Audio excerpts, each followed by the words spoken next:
Future tenses in English from espressoenglish.net.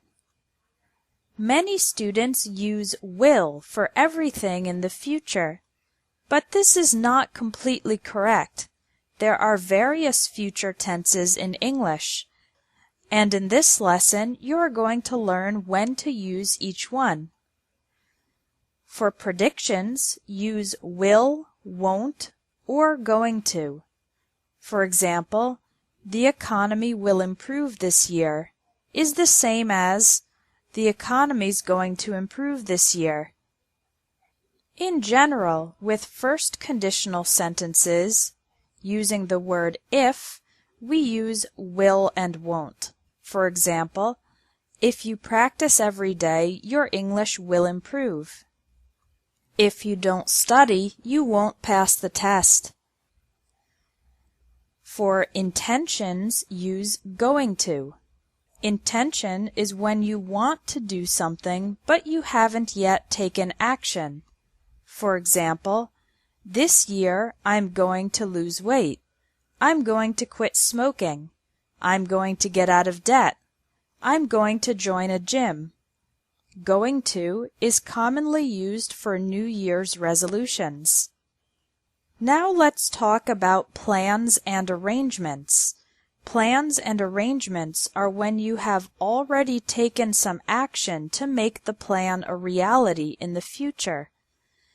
There are three possible tenses to use with plans and arrangements: going to, present continuous, or future continuous.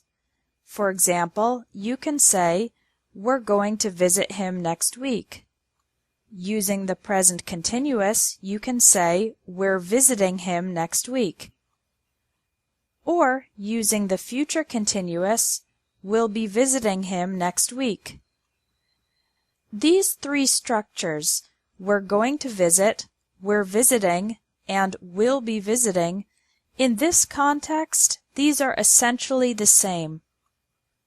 For decisions in the moment, promises, and offers, use will.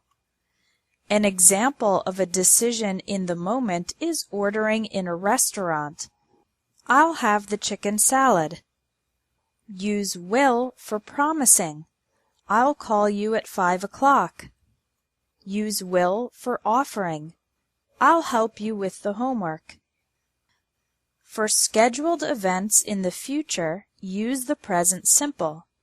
Scheduled events are things like transportation schedules, conferences and events, and things that operate on a regular schedule, like the opening or closing of a store or bank.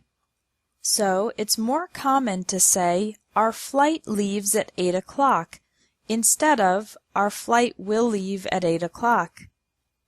The conference starts tonight, and not "the conference will start tonight," because it's a scheduled event. Finally, we have events that will be completed before a specific time in the future. In this case, use the future perfect. Imagine that right now it's 12 o'clock p.m., and I need to finish a project before 5 o'clock p.m.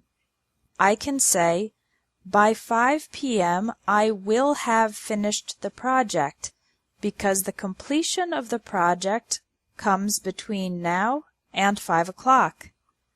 The future perfect is typically used with by and by the time. Some people call the future perfect the past in the future, because I am imagining being at a future point in time, 5 o'clock, and looking back on an action that has been completed in the past.